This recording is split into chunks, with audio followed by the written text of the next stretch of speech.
God placed our son with us and allowed us to be stewards over his life right now, so we can not only advocate for him, but to disciple him based on his unique wiring, his unique reflection of the Imago Dei, even though he doesn't know the Lord now. But we are called to be his parents for these reasons. And his special needs are part of God's design. Welcome to Honestly Speaking, a safe place to be unsafe. Life commentary and dialogue from a biblical, logical, cultural, and comical perspective.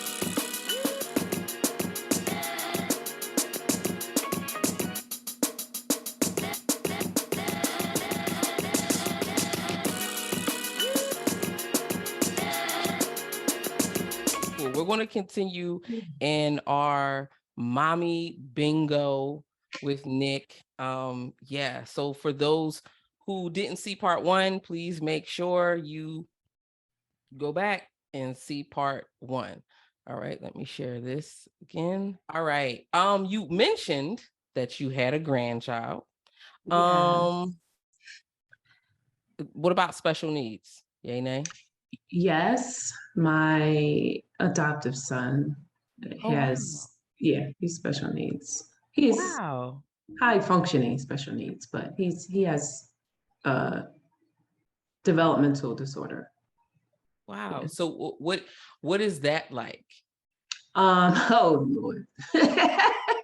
So part of it is because, there was a huge learning curve being an adoptive mom and adjusting, for us all. I feel like it took me about 2 years to completely adjust, and probably maybe him around the same time, but now it's such a normalcy where like I have to remember that, oh yeah, he's adopted, because to me, he looks like me.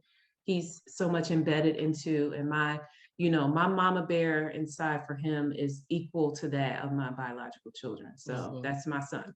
But the special needs part, these were things that we had learned about and different testings and things he had to undergo when he first joined our family. But over time, he has settled so much, and things are so normal. But because he has a developmental disorder, a developmental disorder, and one that's really common. Sometimes when you look normal, you act normal. Normal, and I mean neurotypical. And it's typical, like right, neurotypical. Right. She's not saying, folks, please, language police. She is not saying that he is abnormal. She is saying that he doesn't have typical neural development. I'm saying this as a person who has a learning difference. I have dyslexia, so I'm not offended. And then to those who may be offended, please forgive us, give us grace. Okay. Yes, please. Because I feel very much like a special needs mom, but he's not a neurotypical child as far as in his learning style. Though he's, doing well in school and has done well in school in his adjustment. But initially, his particular developmental disorder was really hard for it was kind of like a shock to our family system. And we've all adjusted, and he's adjusted as well. So some of that was also mixed in with the adjustment to a whole new environment, new family, and so forth. But there are some aspects of it that it was shocking to my system. And it took a lot of prayer and grace and time and support for us to navigate that. He's a sweet kid, very smart, very funny, and like really smart, where he has a sense of humor that's like beyond his age. He could laugh at jokes where I'm like, he really got that joke, you know what I mean? But yeah, so it initially, earlier on, I felt really isolated and disconnected, because I didn't have many moms that I knew that I could talk to who understood the special need things, particularly in the educational setting where you have like a bunch of specialists where I'm talking about, I'm on the phone with specialists and appointments and going to meetings and doing all those things. Like those first couple years, it just was really, really hard. Really hard, and really desperate prayers. Now it's normalized. He doesn't have any of the other supports that he used to have. And so now it's more of just a regular, typical type of situation. But the reality is, and this is the thing that brings out my mama bear, that you're not just going to be coming at my child or coming about my child any kind of way. So this is where the child advocacy thing that God had burdened my heart for, I see how it plays out now in the advocacy that I am doing for my son. Right. So you came in thinking, okay, advocacy from an adopted parent's perspective. Little did you know there was a layer to that. I was thinking initially when I heard child advocacy, I was like, oh, I should get a job as a child advocate. Not that I was going to be an advocate for a child who was going to be our child. And it would, that child advocacy burden would be walked out through this aspect of my parenting. So yeah, and so I'm reminded of that God placed our son with us and allowed us to be stewards over his life right now, so we can not only advocate for him, but to disciple him based on his unique wiring, his unique reflection of the Imago Dei, even though he doesn't know the Lord now. But we're called to be his parents for these reasons, and his special needs, his unique needs, his needs that make him Daniel are part of God's design. Yes. Yeah. I love how you frame that, and shout out to the moms. I remember growing up and my mom is just like, something's different about her. She never called me slow or anything like that, but she saw that I was highly intelligent, but when it came to certain things, I would just get stuck. And she was just like, what is going on? And so single mom in Philly, mother of 3, busted her behind and got me tested and found out that I had dyslexia, then got me the tutors that taught me how to study. And my mom didn't coddle me. She actually said, this means you're already Black, you're already a female, and now you have this, they say it's a learning disorder. You have a learning difference. God has wired you differently. So you are going to have to study things and know them and not just memorize them. And I was just like, just her being that straight up with me, really just prepared me for life. It also, and it also gave my little heart a little bit of Teflon, because I knew the moment I heard learning disability, in Philly, we call them LD. They LD. Like, if somebody yelled LD to you, that was not cool, right?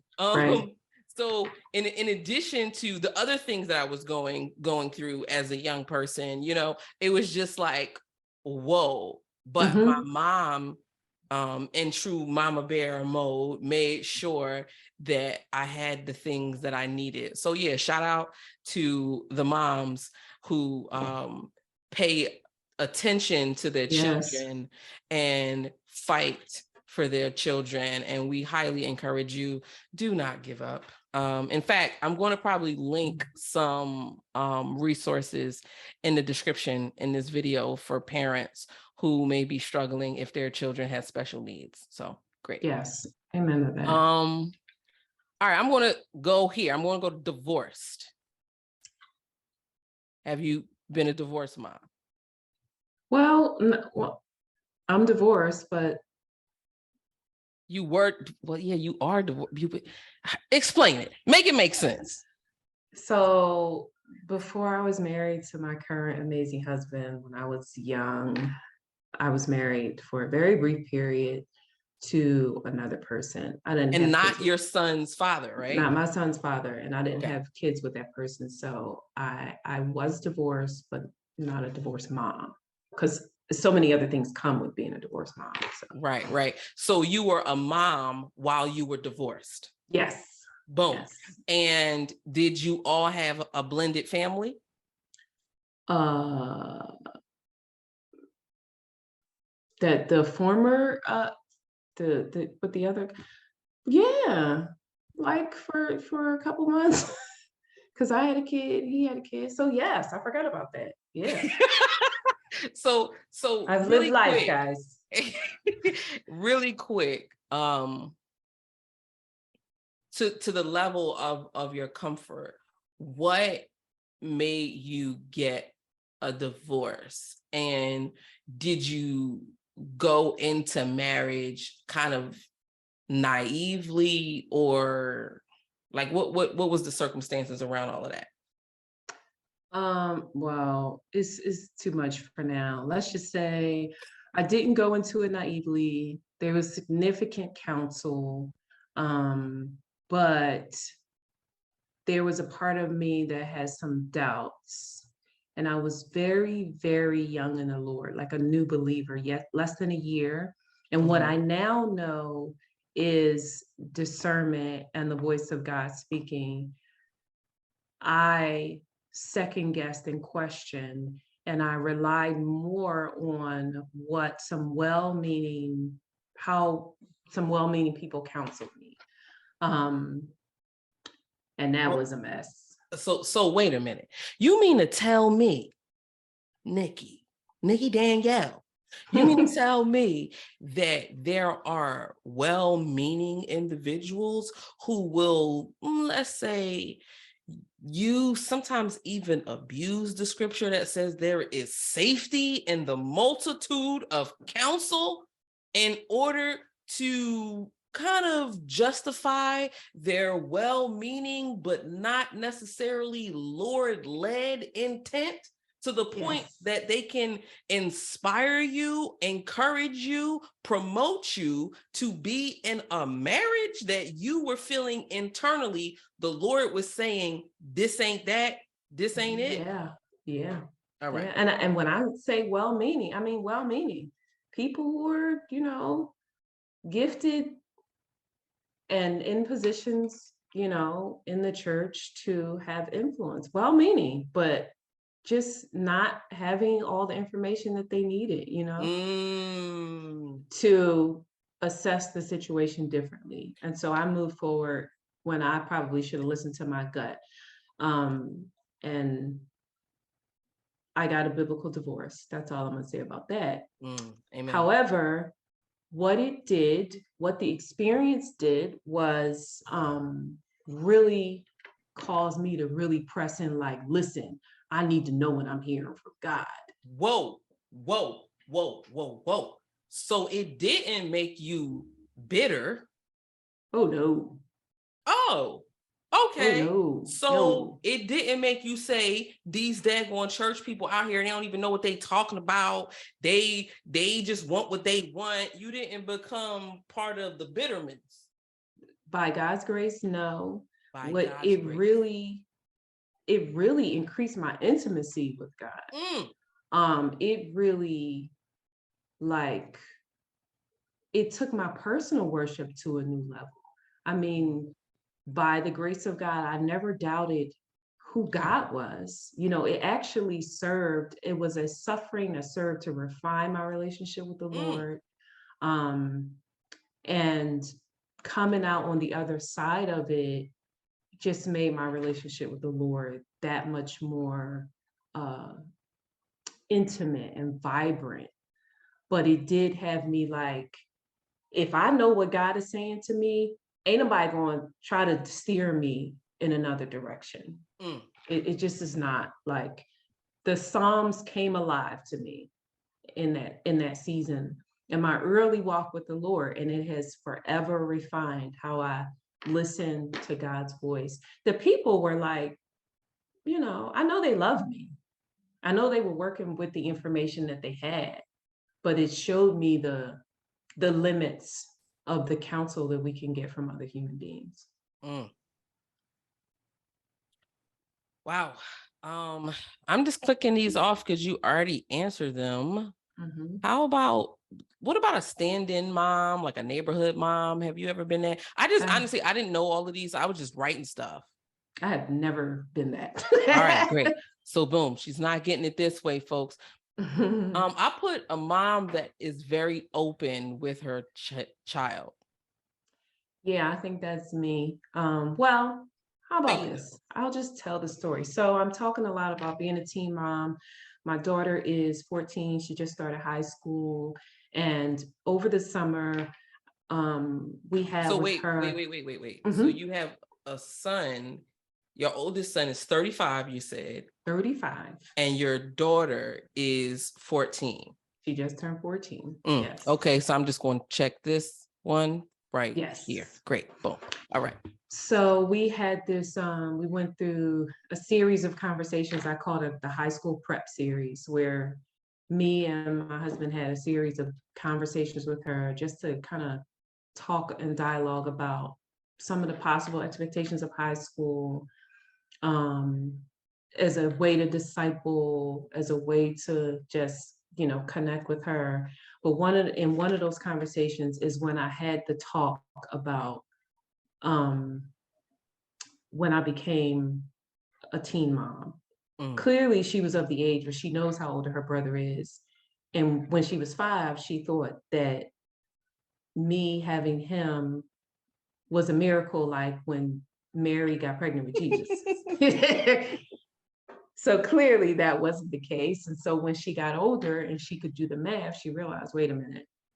And she knew, she was already surprised that, wait, daddy is not Big Daniel's daddy? All right, so she got that.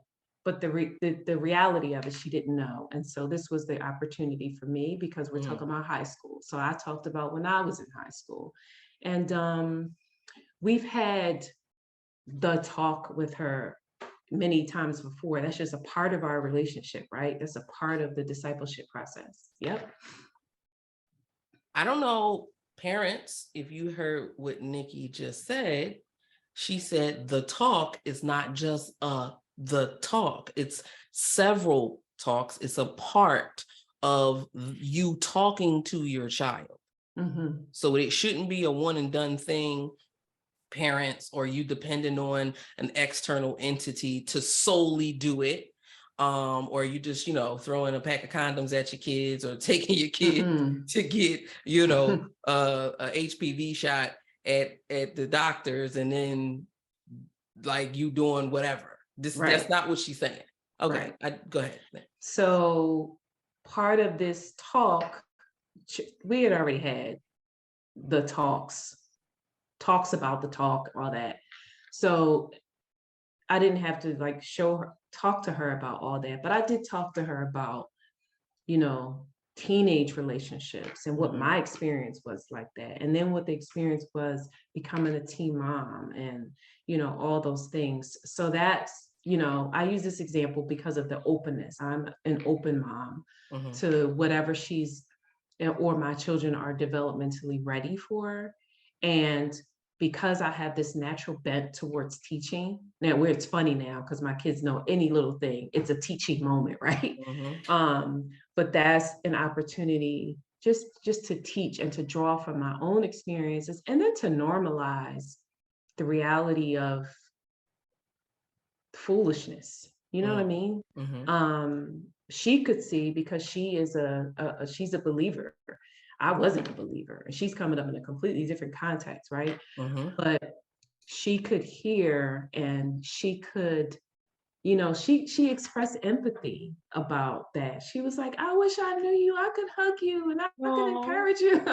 But you're a great mommy. And she's just a natural encourager anyway. But having those sorts of conversations, and I feel like I was pretty from what I remember, pretty open. I was probably more blunt with my oldest son because I can be very direct.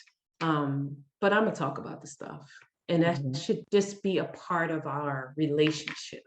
You know what I mean? To cultivate an openness, to cultivate connection, you know, with my kids. Excellent. All right.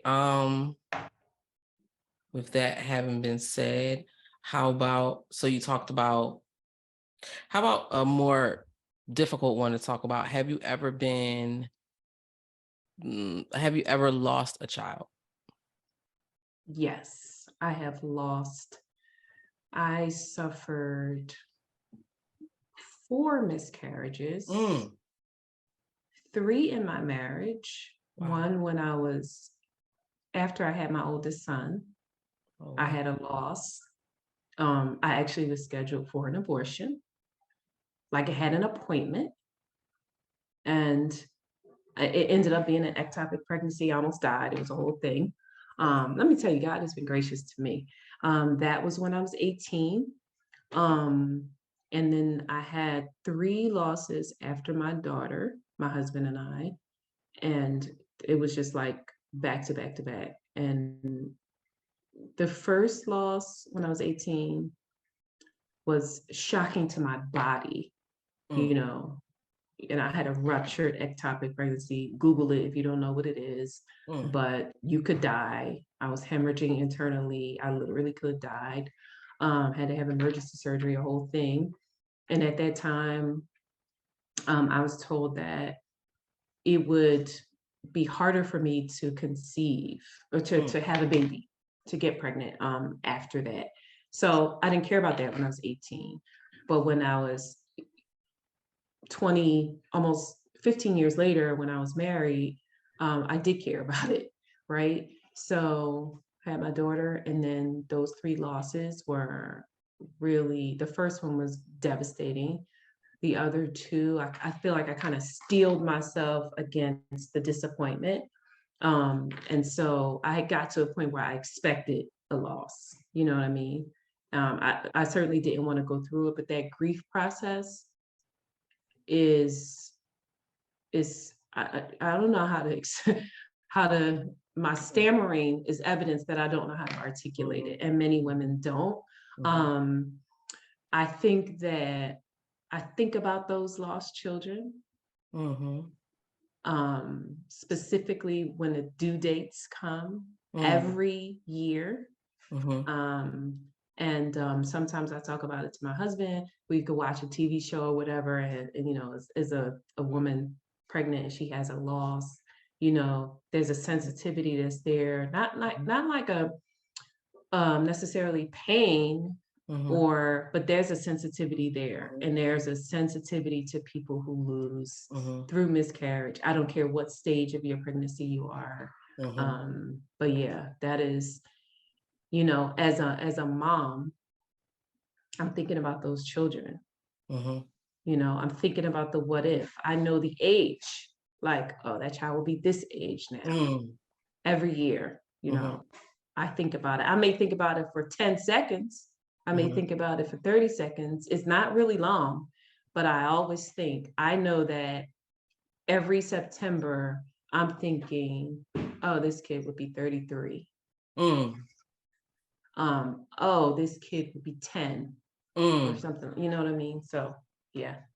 So Nick, if you could you give us who are listening and those who may have friends that have had or will have either miscarriages or even losses of children in various ways, what are some of the things that you should never say?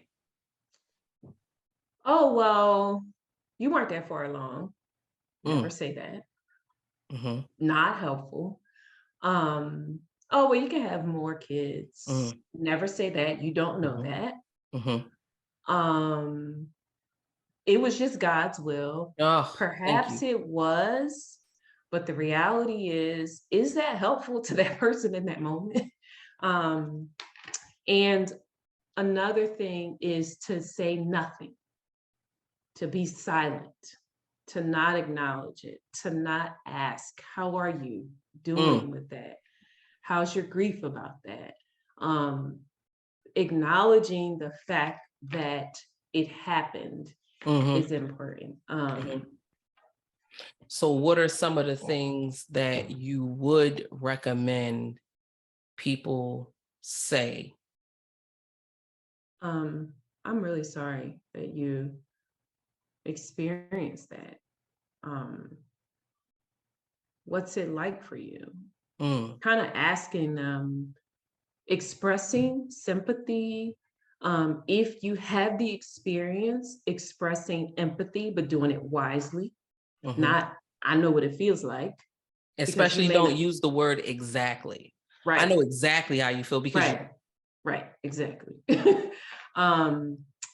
Expressing a desire to care for them. And what was your question again? My mind just what would they say to them? Oh yeah.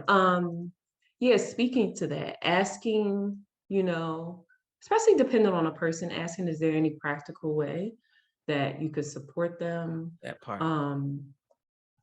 Asking, if you're a believer, asking if you could pray for them or with them. Sometimes just being with them, being present.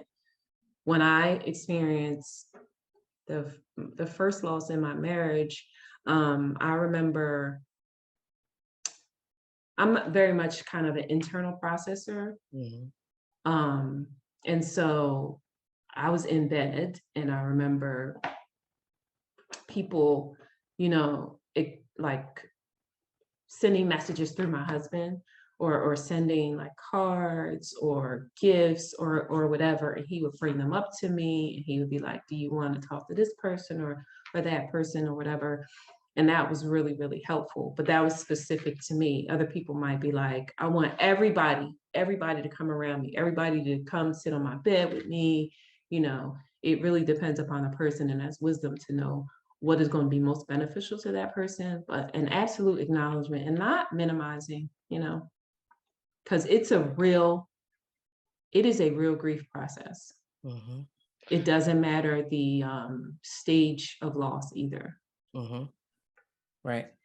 And also, I know you didn't mention this, you kind of talked about your husband and how he was basically running interference for you to make sure that you were guarded. I think also for those who know guys whose wives or girlfriends have lost a child, the guys too have lost a child. Yes. And it's very important to check on the guys as well to make sure, because when that child is lost, so does the guy's dreams for that kid. And a lot of times guys dream silently. They don't let you know what their hopes are for that child. And I'm going to say this, that even means guys who paid for or assisted women in having abortions too. There are guys who really, I'm saying this as a therapist, there are guys who really struggle, who really, really struggle with that. So I just wanted to put that out there as well. So yes, that's good. Let me do this.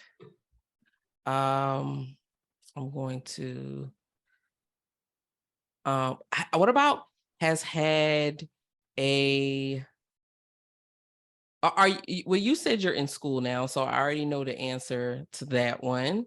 You're currently in school, so there's that. In school, you talked about sharing custody. Has had a prodigal child? Well, I No. guess prodigal. Yeah, in a sense. All right. Shout out to my oldest son. Love you, son.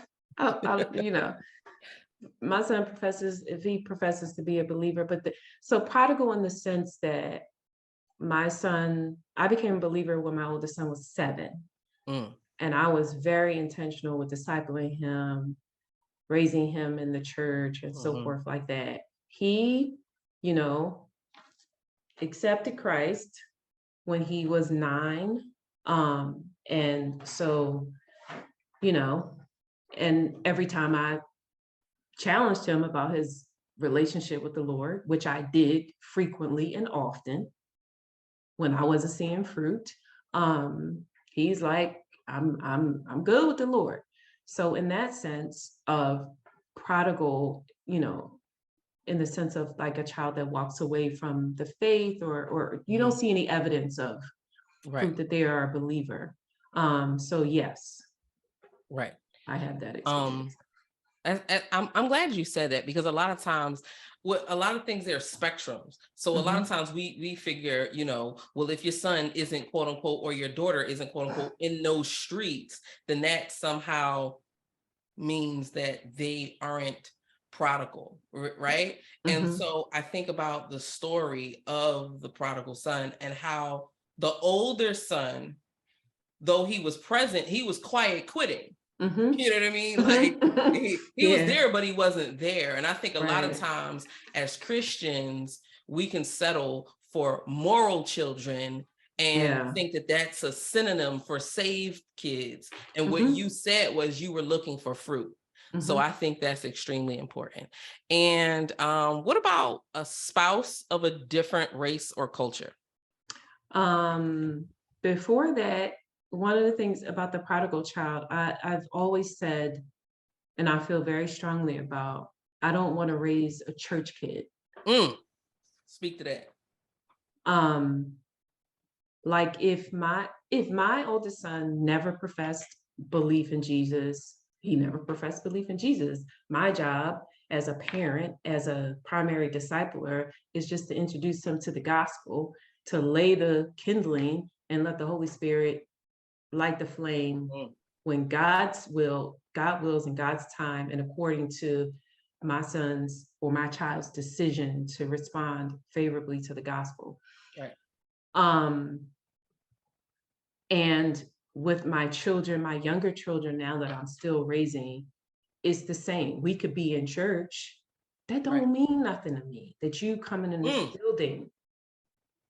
I want to see that you're in the building because you believe, based on your own personal relationship with the Lord, that you've been regenerated, that you just think it's important to gather with the local fellowship. You know what I mean? Yeah. So you're saying you want them in the building because they already know that the God of the building is in them. Yes. Boom. Yes. Gotcha. Absolutely. And now, of course, when they're 10 years old, right, Mama, we going to church. We going to church. You're not talking about you staying home. You know what I mean? There's that factor, right? Because they're a child. But then as they get older and they develop more independence and so forth like that, you know, we hold our daughter accountable according to the word, because she professes to be a believer, because we've seen fruit and evidence of her relationship with the Lord. Then if I'm challenging you about a particular thing, I'm going to challenge you according to the biblical standard, because this is who you profess to be. And so, you know what I mean? I'm going to challenge you. I'm going to encourage you and so forth like that. So that's part of the discipleship, where it's not, I'm just not taking you to church to raise a church kid, a kid who grew up in the church, but there's no, you got the religiosity, you got the custom, the habit, but there's no real relationship there. And not just because you haven't been saved, but because church has been the primary thing rather than relationship. So you don't want a churched and unsaved child. Right. I can, yeah. So you like, even in a sense, you would rather a child that is wrestling out their faith. Yes. That is at times even like running from or running towards the Lord, having a tumultuous relationship with the Lord, than a child that is like obedient and a moral standard in church, but heart is stone cold hard and far away from God. Right. Exactly. Amen. Exactly. Amen. Yeah, spouse of a different race or culture. My husband is Black, but my husband is also Nigerian. He's half Nigerian. Mother is African American, but dad is Nigerian through and through. So my husband grew up in a significant portion of his childhood living in Nigeria, born here, and he's pretty much Americanized in his culture. Mm-hmm. However, his family, like, there are aspects of Nigerian culture that are just part of his family life. And, you know, since being married for 16 years, you can't tell me I'm not Nigerian, and not because ancestry says so. Hey, you know what I'm saying? Niger girl. All right. Listen, like, love everything about, like, you show me that green and white flag on the little emoji, that's me on there, like, hey, Niger, you know what I mean? But there are aspects of, my husband's upbringing in Nigeria. There's a collective perspective that he has, as opposed to a very Western individualistic perspective that I was raised in, that has influenced me a lot now. But yes, spouse Excellent. of a different race or culture. Excellent. So I know I repeated stay at home mom twice, but we clearly see that Nykki has been bingo. All the moms, been gone. You know what I mean? So with that having been said, thank you for this part 2. Please make sure, folks, that you tune in for part 3, because we're going to talk about parenting and discipleship on a more deliberate basis. And so, with that having been said, please check out next week. Hope this information blesses you, and we'll put more information on resources in the chat. All right. Bye. Wait. Please don't forget, like, share, subscribe. Share, subscribe, and like.